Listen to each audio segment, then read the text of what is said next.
Good afternoon, everybody. Welcome to Trading Index Options. I'm Connie Hill. Happy to be here today for Ben Watson. He is traveling, and he might actually check in on our class. If he does, we'll say hello to him. Happy that you joined me here today. I have to tell you, I've been preparing for this webcast all day long, like since the market opened, mostly all day long.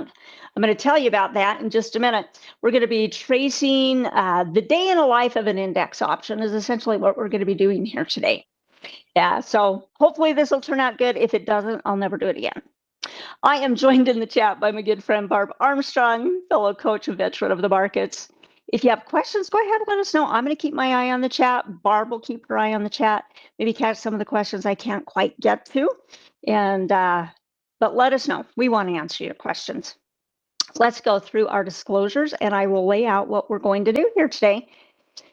What we talk about is for information and educational purposes. Don't consider it an individual recommendation. Past performance is no guarantee of future results. American style short options can be assigned at any time up to expiration, regardless of the in-the-money amount. We will only be dealing with European style today. When we talk about probabilities, keep in mind they're theoretical in nature and not guaranteed. We'll be using the Paper Money software application. This is what you download to your computer, the most robust version of Thinkorswim. So get comfortable with it, right? Use that paper side of things to do the kind of trading you like to do. Get familiar with the buttons and what you need to hit and so forth. All right, I'm going to give you a push here. If you have not attended one of these events recently, you might want to do so, especially if it's convenient for you to go, or maybe it's not convenient and you take a little plane trip and you go head over to some nice warm weather, either in Anaheim in November, the week before Thanksgiving. That sounds delightful. Houston, December 11th and 12th. That'll be technical analysis and options. And then the Miami will be our last advanced options workshop for the year. Okay, so sunny, warm, we're going to take you there. Join us, it's free. You do have to register, and the classes do fill up, and we have to cut off registering people for the event because simply we can only accommodate however many seats we have chairs for. So that's the deal. We're going to talk just a little bit about index options and why they might be so popular, why people might be interested in trading them. And we're going to be looking at some examples that I have been doing all day long. Okay, so when I said I've been preparing for this all day long, basically I've been trading an SPX group of index options all day long. I'll show you what it looks like and what we did. And I'm also going to solicit your input for a trade we're going to put on right here at the beginning that we're going to follow through. All right. Mostly today, the strategy we're going to be focusing on is going to be short verticals. All right. Any of these are great strategies to use with index options, but it's not necessarily limited to those. But these can be really helpful, useful ones. One of the reasons I believe is because some of these we have a short lag on where we have a potential obligation. But if we're using something like SPX, that's a European style index, meaning it can't be assigned to you early, then it kind of gives you an extra, I don't want to say feeling of security, but just kind of nice to know you can't be assigned early on it. All right, let's head over to Thinkorswim. Oh, that's not the right screen. This is the right screen, SPX. All right. I have up here on my chart the SPX. On my chart, I have a blue line, which is a 21-day simple moving average. This red line is a 50-day simple moving average. This green line is a 200-day moving average. And we're going to be looking at super short time frames today. We are going to be looking at 1 day, 1 minute charts. Now, I'm going to pause for a moment here. And you know what? I think I didn't click quite on the right one. This is where I wanted to go here. I'm going to come over here to the trade tab, pull up our SPX, and I've got the options open that expire today. And if you're new to index options, this might be something new to you, okay? I just want to make sure that everybody is aware that these options are highly, highly traded, okay? Today, as we look at, I'm gonna highlight 2 rows if my drawing tool will cooperate, which I guess it doesn't want to cooperate. Okay, follow my big blue mouse button. Here's the open interest column. Here's the volume column. So this morning, this is the number of contracts that each of these strike prices started out with. And as the day has gone on, look at these numbers, how they mushroom. 18,000, 25, 30, 62, 75, 143, 135,000, and so forth. I mean, it's just blowing away the open interest that we have at the beginning of the day. Same thing is true on the put side of things. You just see these thousands and thousands of contracts. Now, if they're out of the money contracts, do you think they're likely more bought or sold? Go ahead and answer that to yourself. Do you think they're more bought or sold? Because as we look here, if we look at kind of the shaded area where the in the money options are, notice that those numbers are not nearly as big. I mean, there are some big numbers in here. I mean, any one of these are fairly liquid almost, right? But we notice, man, the lion's share is out here in these out of the money contracts. And it's the same thing on the call side.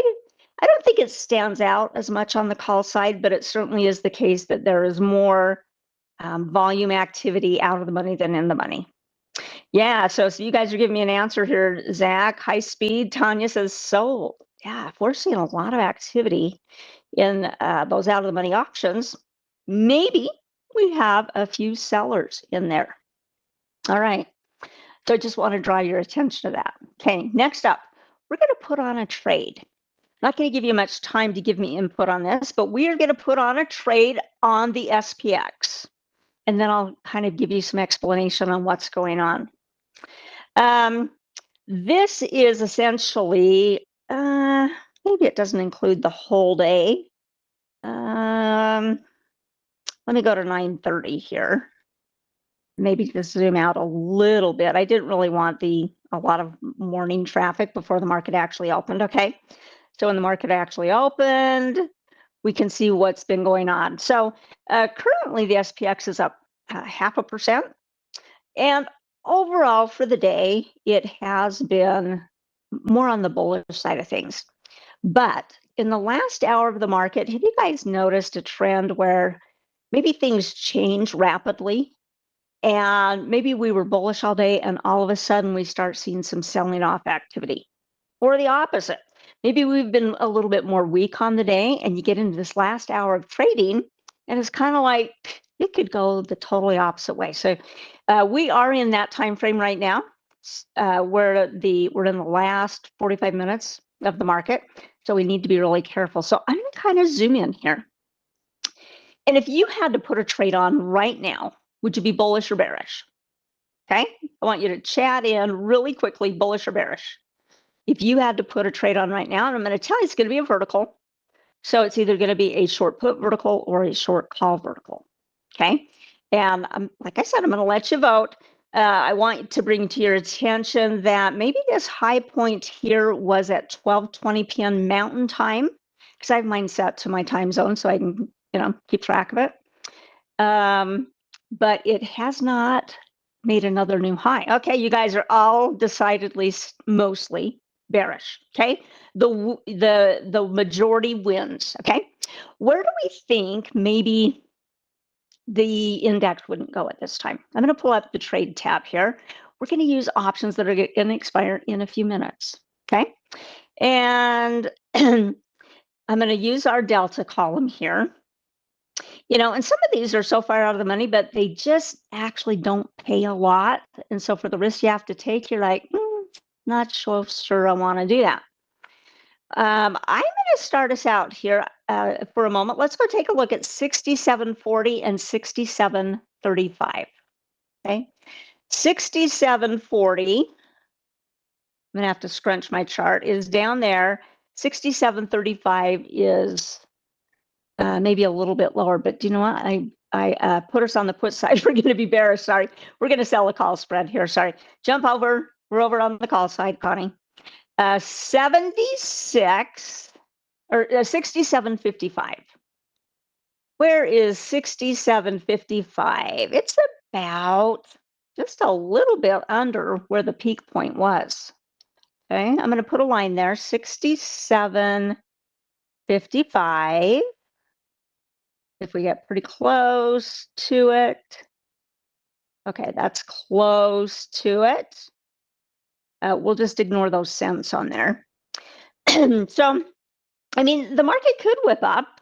It could go up there. But suppose we were to sell that option right now. What's the probability that it could expire out of the money?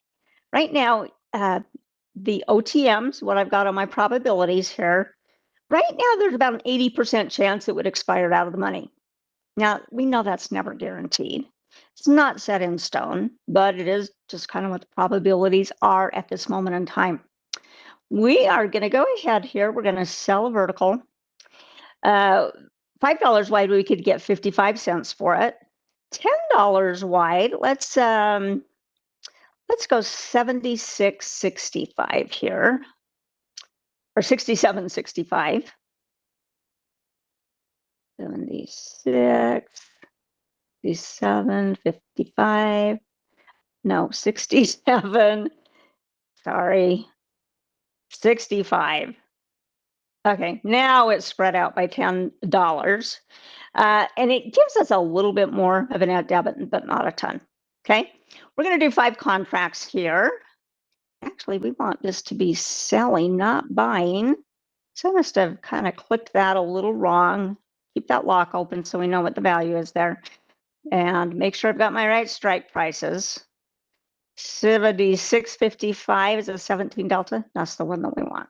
Okay, let's do 5 contracts. And we're going to send this baby off. Yeah. Kelly says, I don't trade in the last hour, but I'd say bullish. Could be, Kelly. So also, actually, a bunch of you said bearish, and then a bunch of you came in and said bullish. Interesting. In any case, we're still going to go along with the one bearish trade. Okay. We're going to go ahead. We're going to get filled. And I'm going to go mark up my charts because we're following the day in the life of some of these index options. So 67.55 is the strike that we just sold. So 67.55 is the strike that we just sold. I'm going to put this in powder blue so we can keep track of that. Now, I want you guys to look at this chart. It's short term, and we're just looking at this for a really quick trade because it's going to expire today. Where would you say we might want to put a stop? It says, you know, if it goes above this point, we're not feeling so warm and fuzzy about it anymore. Now, when we do this earlier in the day, and I'll show you some of the things I did earlier today, there's a lot more leeway. Okay, when we're at the time of the day that we are right now, there's not so much leeway. Okay, so would we even say, okay, if it got above the 50-day moving average, we might be wrong? I don't think so. I think it could waffle in here quite a bit. If it got above the 200-day moving average, maybe a little bit more, but maybe we want to give it some room for the stock to an index to maneuver around. Okay. What do you think if we put it maybe kind of just above where this is an old resistance level? And maybe if the index reverses and goes back up, maybe it might use that as a little bit of a resistance. Does anybody feel good about that? Besides me? I'll let you vote. Okay. If you have a different spot where you'd say get out at X point, I want you to tell me while I draw a line in here. So we're going to go, I'm keeping my eye on that little area there.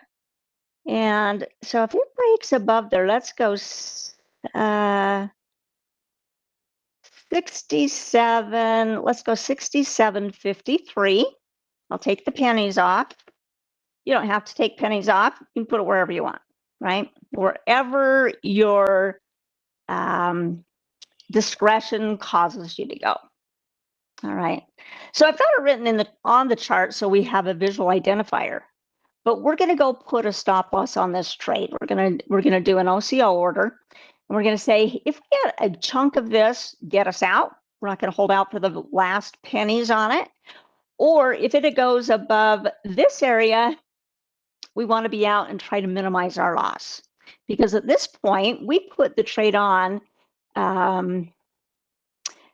for, where did it go? Down here at the bottom. We got a credit of 50 cents out of it. Right now, it's up a bit worth about 95 cents. So the risk on this trade is significant because we got a $10 wide spread. We brought in basically $50 per contract.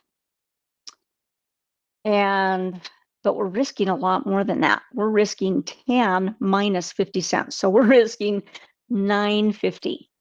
We absolutely positively would not want to take a max loss on this, would we?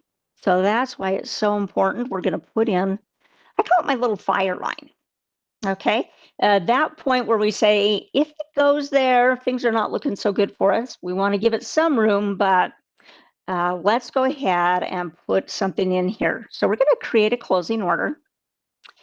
And we're going to make it an OCO. And we're going to have two orders here. This first order, what if we get, say, what if we can buy it back for 15 cents? Brought in 50, we buy it back for 15, that gives us a net of 350. Okay. Your number might be totally different. You might feel comfortable somewhere else. And then let's make this one, this is going to be our stop loss. It's going to act as our stop loss. And I should have written down that number, 67.53. That's where we're going to put on a stop loss.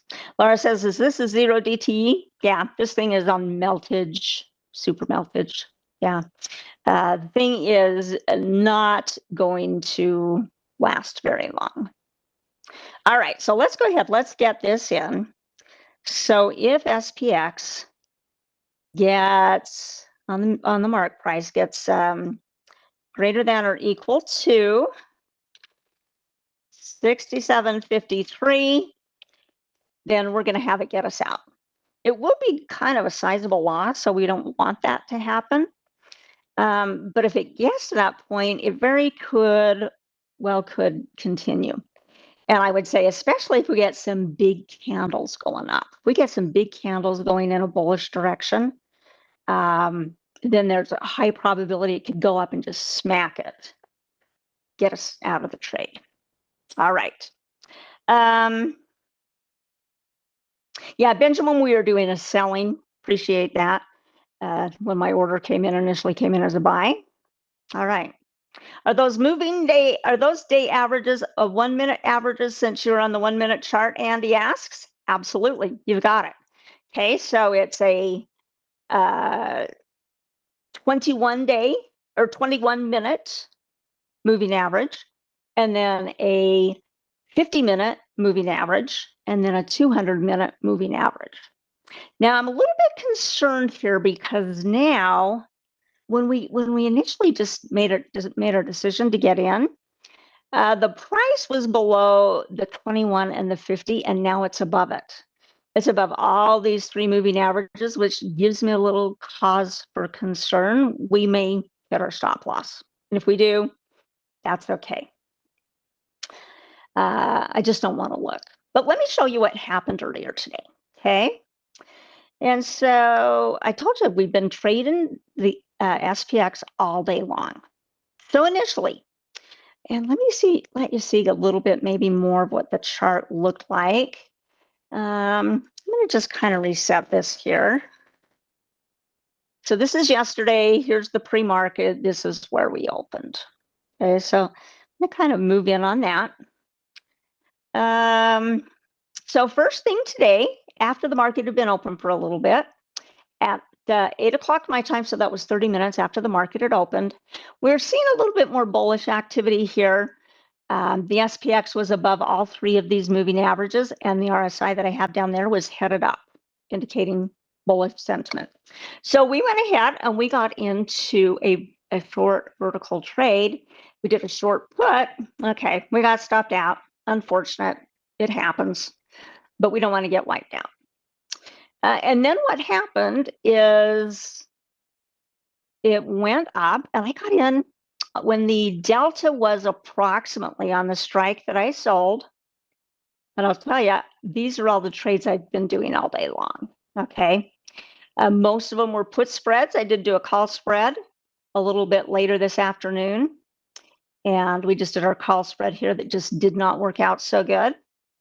In any case, I think, let's see, 6,700 even. I think that was probably the first trade. That was our first short strike, was 6,700. And so here at this point, we were at 6,729. 6,700 was way back there. Okay, I'm gonna have to scrunch my chart so we can even see it. I mean, that was a ton of leeway. Okay, down here at 6,700. And so we went ahead, we put on a short vertical. And then when I spread it out by 10 bucks, and then once the index kind of had advanced some, it was putting this short put vertical in a positive point, positive area, and my deltas had shifted. Then I went and found another strike price that was in about a 20-ish delta. And I don't remember exactly what the delta was, but it would have been in anywhere between 0.22 and say 0.17. Okay, so it was like a real focus. And then I spread it out by $10. And the reason I spread it out by $10 rather than $5 is because I did not want to have some embedded options, which basically means multiple strike prices. Like, for example, maybe you sell one and then you go with a new spread and it puts it at a positive number there. Okay. So I wanted to space them out. Laura says, yep, it's gone. You're right. Laura's really sad about it. It's okay. It can happen. And it does happen. But let's carry on in the day of the life of that spread. So I'm just going to kind of, let's see if it'll cooperate here. Maybe about like this. Okay. So this was trade number one, the green oval. This was trade number two. Okay, the second oval. And then what did it do? It just kind of went sideways for a bit. So what did we do? We just watched time decay, time melt, tick tock, right? It didn't move really quickly, but we were starting to see increased value in the, I shouldn't say increased value, decreased value in the price of that spread simply from time decaying. And so you can see it didn't really do a whole lot through here. And then the first one, this first trade, we got out right here on this yellow. And what I did is I did the same thing that I did on our trade that just hit its max or just hit its stop loss. And that was, I said, hey, we brought in the neighborhood of about, that first one I think was, I did 5 contracts on all of these, okay? And we brought in about $100 per contract when we initially sold it. And I said, if we can get 80% of that and we can buy it back for 20 cents, we're going to do it. And so that's what happened here. It just time decayed to that point. And then we went and bought it back and we were done with it. Well, the methodology here would be once we've captured profits, we might layer in again. We'd still have the trade we entered in on at this point, which were different strike prices. Okay, kind of shifted. And then we would layer in again, if it looked reasonable, to go put on another 20 something delta. Like I said, a range I was trying to focus on was about 22 to 17 ish. Okay. I had to do some things in here, so I didn't end up putting this trade on until here. Okay, so this is trade number 3. That went on at 9:25, so the market had been open just 5 minutes shy of 2 hours. Okay. Oh, Tammy, you're trying to confirm because you didn't get to see what strike prices we had ended up using. Well, let's go look. We're going to come over here. We're going to go to our filled orders, and it'll be the last ones that we did. So the trade we got into was 67.65, 67.65, or 67.55 was the short leg. 67.65 was the long leg. Okay. And we brought in a credit of 50 cents. We ended up getting out of it on our stop loss. We had to buy it back for $1.50. So essentially, $1.60 minus our credit we brought in here of 50 means we lost about $110 per contract. We did 5 contracts. So that was a really quick loss of $550. Okay. So hopefully Tam N, that makes sense to you, what we did. Now I can also come down here and we can start out with the very first trades of the day. Ignore lows, we weren't worrying about that one. So this was our 6,700, 66.90 that we put on initially, and we did get a credit of 90 cents. Okay, then the second one we put on, pretty similar, except we shifted the strike prices about $10. And again, we got filled at about 90 cents. And later on, we were able to go and buy it back for those 20 cents. Okay. Now, what I wanted ideally to see here was kind of how quickly some of these options can decay if you're going along with the trend and then the index is moving. Now, when it didn't move a whole lot, I mean, we had a lot of sideways action here. So it took us a while to actually get to that point of being able to buy it back for 20 cents. And the second trade that we put on here took even longer. You can see it went up a little bit, had to go sideways, and then finally went in, hit our 20 cents, bought that back. Okay. And so I continued to follow the process of trying to layer in one more trade, 10 strike difference, targeting to bring in a credit roughly around $1, but you can see those first few that we did were 90 cents, 90 cents. Then we got a 95 cents, and then we got another one here of $1. Okay, so it's just kind of generally was in that range. Now, as the day goes on, generally, even following these same rules, the credit has a tendency to shrink, right? Because there's not as much time out there. It's not as much time left. And it has a tendency to not give you a very big buffer, okay? Because there's not nearly as much time priced into those options. Does that make sense? Kelly says, you know, 0 DTE is massive after 11 a.m. Kelly, what time is that? Is that Eastern time, where the market opens up at 9:30 and you're saying 11 o'clock, so an hour and a half after the market opens? Or is it your particular time zone? Curious what your observation is that you're telling us about here. Okay. Timeless Classic says, does this count as day trading? Absolutely it does. Okay. We're getting in and out on the same day. We're using a 0 days to expiration option. Now, theoretically, we could not have bought the spread back.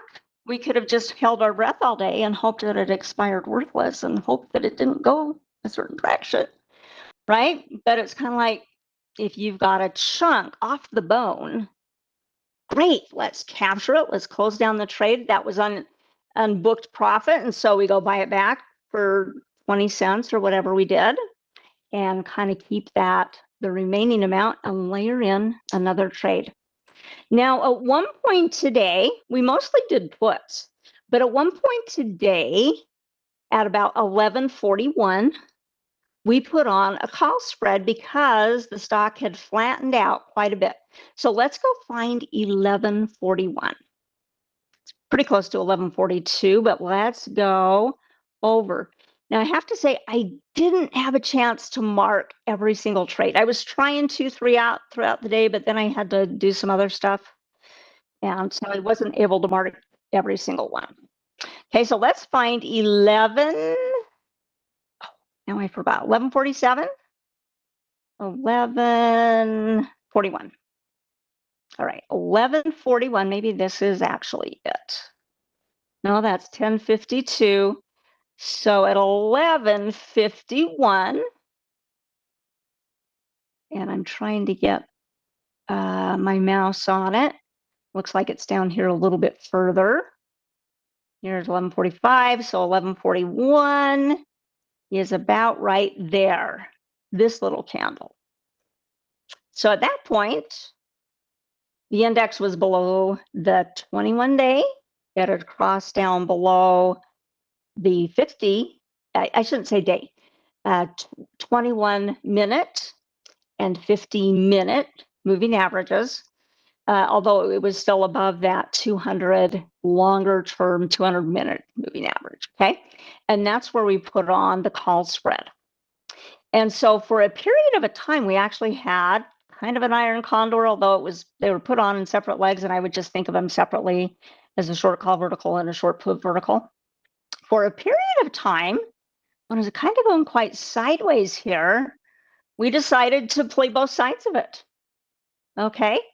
And we played both sides of it. I did not have time to mark exactly when we got out, but let's go look at our filled orders. And let's find the call spread. It was starting to look a little bit threatened on this. So we brought in 95 cents here, and we went ahead and bought it back. We wanted to kind of like take the meat off the bone and lock the gain in. So we said, okay, initially it had been set for 20 cents, but I changed it and put it for 30 cents. Okay. And so on the call spread, then because of that, we ended up netting, I guess, what, 65 cents or 65 bucks for contracting. You can see all along the way, I just stayed consistent, did 5 contracts. Now, if you are doing this 1 or 2 contracts at a time, it could be a really tedious process. Okay, if you have the bandwidth in your account and it doesn't over position size you, you could use larger numbers, but I wouldn't start there, right? Paper money, you can test out and see if something similar to this might work for you or not. Kelly's already mentioned the last hour of the day, things seem to whip around, and that's exactly what just happened on our last order. So there could be some people that say, oh, I just don't think I really want to trade during that period of time. Let's see how close this was on our last bit here. So our fire line or our get us out point was at the 67.53. So when it hit it, it got us out of the trade. But look how close that is to our short strike price. Right now, you might be feeling bad because you're like, oh, it's below it. But quite honestly, it's better to take a little bit of a loss than have a really big loss.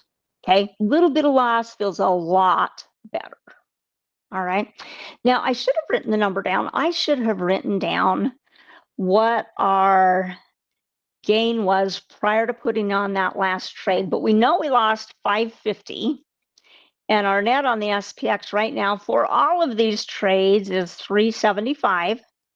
So if we add 375 to 550, which was our loss, not including commissions, and you do absolutely need to factor those in. And they are a little pricier on these index options. Then we've started out, let me see if I do my math right, 5, 8, 9. We started out at about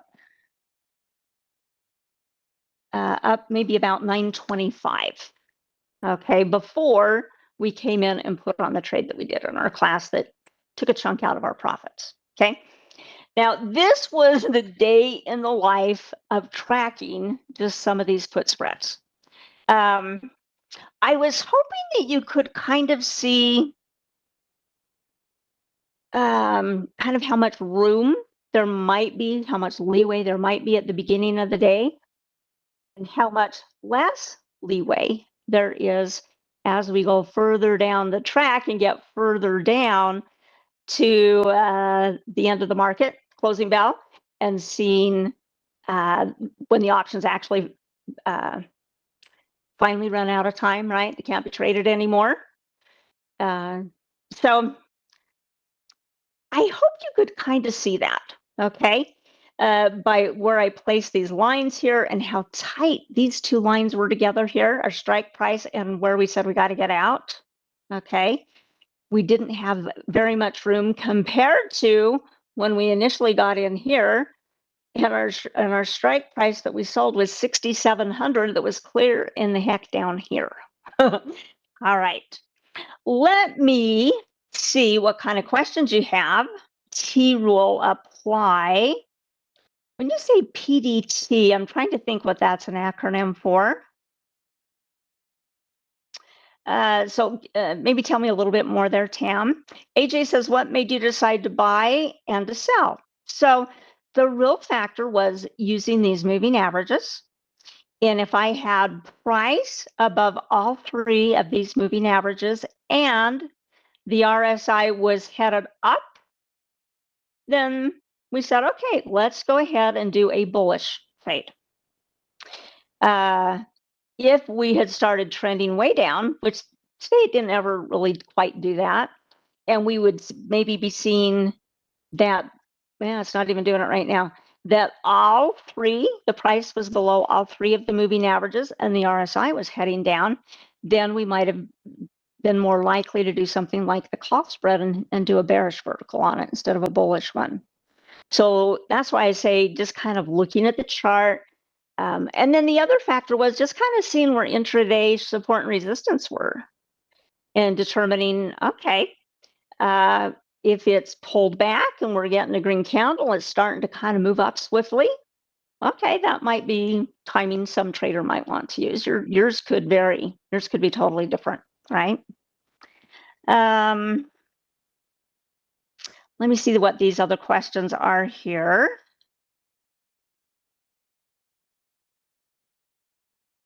Pattern day trading. Oh, PTD pattern day trading. Okay, thank you. I was a little slow to catch on there, Tammy and Andy. Can I share the chart? I can share the chart.